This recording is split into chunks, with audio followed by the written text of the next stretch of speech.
Nais ko lang siguro ipahatid sa inyo ang naging mensahe ni Mayor Baste nung kami nagkaharap. Hindi ngayon ang panahon upang pumatak ang ating mga luha. Ngayon ay panahon upang tayo ay magsama-sama at higit maging matatag. Ngayon ay panahon upang tayo ay magsama-sama at huwag magpapasindak. Alam ko ang nasa kalooban at isipan ninyo. Mahirap talaga maunawaan bakit isinuko o inihandog ng sarili niyang gobyerno sa naglalaway na banyaga ang dati niyang Pangulo.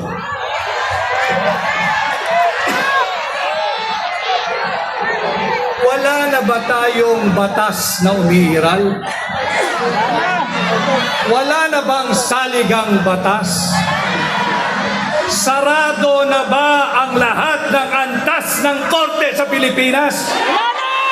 Bakit kinakailangan nating ialay si Pangulong Duterte sa korte ng mga naglalaway na banyaga? And just like all of you here today and in any other many parts of the Philippines, nakasama natin, binanggit kanina ni Pastor in Proverbs 29 verse 2. Tama po yun. Kung matiwasay ang namumuno at pamunuan, ang kanyang pinamumunuan ay nagdiriwang.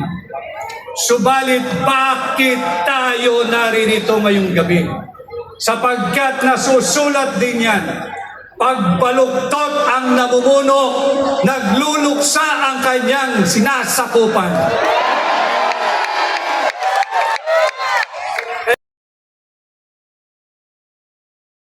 Ama ng bayang Pilipinas, kasama ang Vice Presidente ng Pilipinas at ang buong Duterte family. Nagdideklara kami ng iyong pagkilos ng iyong kapangyarihan. Aming dalangin ang iyong patuloy na paghahari, pagpapala sa kanilang buhay. Nasaan man ngayon sa kinalalagyan sa Netherlands ng ICC ang aming Tatay Digong, palalakasin mo siya. At lahat ng kanyang sasabihin ay isang mensahe ng tagumpay para sa bansang Pilipinas. Dalangin namin ang iyong malayang pagkilos at pagtugon sa lahat ng mga panalangin. Samahan niyo po, Panginoon, ang bansang ito. Mula Luzon, Visayas at Mindanao. Na sa lahat ng mga tapat na naninilbihan sa bayang ito ay iyong pagpapalay. At lahat naman ng mga kurap ay iyong tatanggalin. At papalitan ng mga matutuwid upang magawa ang iyong layunin at kalooban. Pagpalain niyo po ang Luzon, Visayas at Mindanao at ang 115 milyong Pilipino.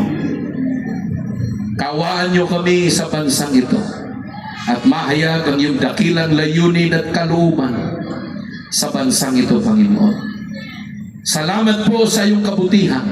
At ngayon palang gabi, amin ang dinideklara at inaangkin ng tagumpay ng aming mahal na Tatay Digong ay makakasama at makakapiling namin sa bansang ito. At magawa pa niya ang isang pinakamahalagang tungkulin para sa kaiuunlad at ikatutagumpay ng bayan ito. Salamat dakilang Diyos sa iyong biyaya at pagpapala sa buong pamilya at maging Panginoon sa mga senador na kaalyansa ng Tatay Digong. Kayo ang kumatagpo at magpala sa kanilang mga buhay. Salamat sa iyong kabutihan, mahayag ang iyong dakilang kapangyarihan at pagpapala. Ito ang aming samot dalangin na may pananampalataya sa ngalan ng Ama, ng Anak, at ng Espiritu Santo. Lahat magsabi ng Amen. Sabihin mo sa katabi mo, mangyayari. Maraming salamat, Bishop Amor Blancas. Mangyayari at uuwi na si Tatay Digong. At sa pagpapatuloy po ng ating programa, kababayan, para mangusap po sa atin, atin pong tawagin si Attorney Vic Rodriguez.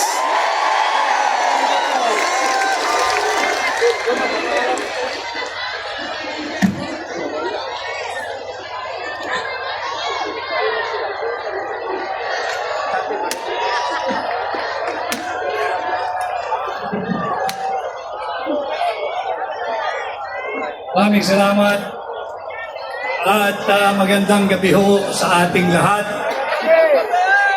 Naway maging isang makabuluhang gabi ang ating ginagawang pagtitipon ngayon.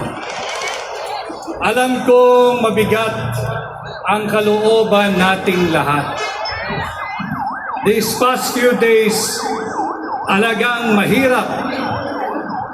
Emotionally, physically, mentally, and intellectually draining ang pinagdadaanan nating lahat. Subalit, napakinggan natin ang mensahe ni Pangulong Duterte through our Vice President, Inday Sara Duterte. Nakausap ko ng personal si Mayor Baste Duterte nung nakaraang Thursday at nakitaan ko sila ng katatagan. Nais ko lang siguro ipahatid sa inyo ang naging mensahe ni Mayor Baste nung kami nagkaharap. Hindi ngayon ang panahon upang pumatak ang ating mga luha. Ngayon ay panahon upang tayo ay magsama-sama at higit maging matatag.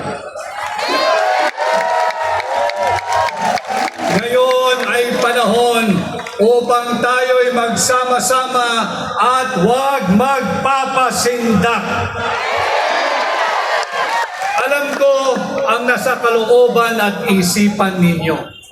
Mahirap talaga maunawaan bakit isinuko o inihandog ng sarili niyang gobyerno sa naglalaway na banyaga ang dati niyang Pangulo.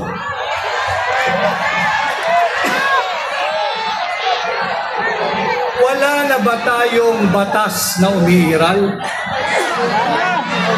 Wala na bang saligang batas? Sarado na ba ang lahat ng antas ng korte sa Pilipinas?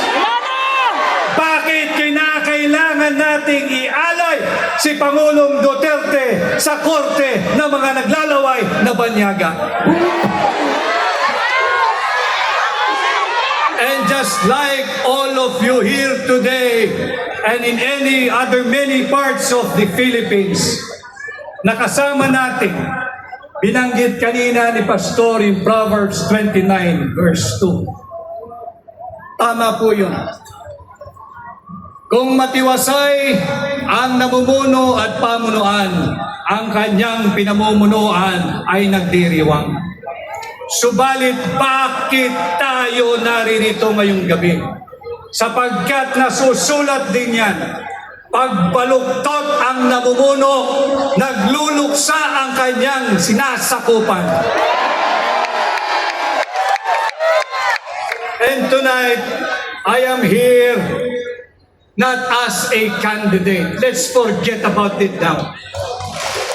I am here like you bilang Pilipino. Ako'y bilang abogado at katulad ninyong lahat, ako'y naririto bilang isang maisog na Pilipino.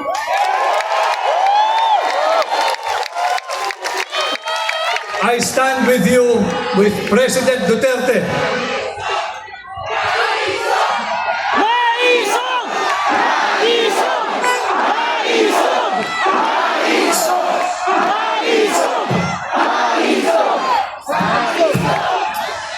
kasama ninyo ako sa ating ginagawang panalangin. Bahagi din ako ng local defense team ni Pangulong Duterte. Subalit, I think it is more and beyond legal now. Kaming mga abogado, we can only do so much. And I tell you, Filipino people, itong labang to, hindi abogado ang magpapanalo rito. Taong bayan kayo ang magpapanalo rito!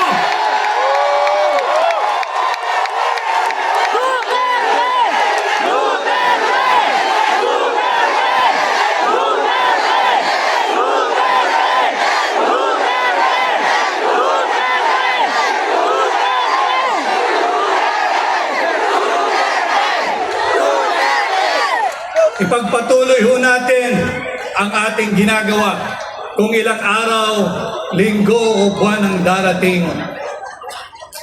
Itong ginagawa nating payapa at malayang pagsasaad ng ating saloobin. Patuloy tayong magsama-sama, patuloy tayong mag-ingay. At sama-sama natin ipakilala sa buong mundo na sa bahaging ito ng mundo, merong isang Pilipino na kailanman hindi isusuko ang kanyang soberanya, kasarinlan, kalayaan, at kahit nag-iisang Pilipino ay pakilala natin siya sa buong mundo at ang kanyang pangalan ay Rodrigo Roa Duterte!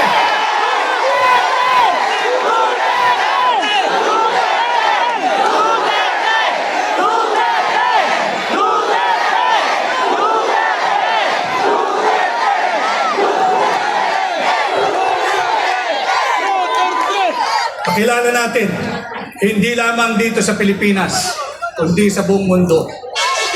Sa kabila ng kanyang edad, sa kabila ng kanyang kalusugan, buong sigasig niyang tinanggap. At sinabi niya, walang mananagot na pulis at sundalo sa aking naging polisiya. Akin ito. Yan ang malinaw na sinabi ni Pangulong Duterte. At muli, ako ay naririto kaisa ninyo sa pag-aalay ng panalangin. At sana patuloy tayong magkaisa at uulitin ko. Patuloy nating ipakilala sa buong mundo, hindi lamang sa ICC, na dito sa bahaging ito ng mundo, merong isang Pilipino, ang ngalan ay Rodrigo, na hindi isusuko ang kapwa niya Pilipino sa mga naglalaway na banyaga, sa naglalaway na korte. Ang tawag ay ICC. Maraming salamat. Mabuhay po tayo. Mabuhay si Tatay Digong. Let's bring home Tatay Digong!